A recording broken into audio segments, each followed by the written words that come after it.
সম্পদ ও রিজিককে বৃদ্ধি করার জন্য পরীক্ষিত একটি আমল, পরীক্ষিত একটি দোয়া নবীজি শিক্ষা দিয়েছেন। আপনি সম্পদের অভাবে আছেন, রিজিকের অভাবে আছেন, আয় রোজি ইনকাম করতেছেন কিন্তু কোনো বরকত নাই, এত টাকা ইনকাম করতেছেন কিন্তু কোনো আয় রোজি পাচ্ছেন না, ইনকাম করেন একদিকে যায় একদিকে, মাস শেষে কিছুই থাকে না।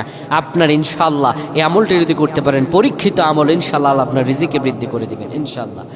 আমার প্রিয় ভাইয়েরা, নবীজি বলেন যখন তোমরা অভাবে পড়ে যাও বেশি বেশি আল্লাহর কাছে রিজিক চাও, আল্লাহর কাছে রিজিক চাও, তখন তোমরা বলো আল্লাহুম্মা ইন্নী আসআলুকা মিন ফাদলিক, আল্লাহুম্মা ইন্নী আসআলুকা মিন ফাদলিক, আল্লাহুম্মা ইন্নী আসআলুকা মিন ফাদলিক।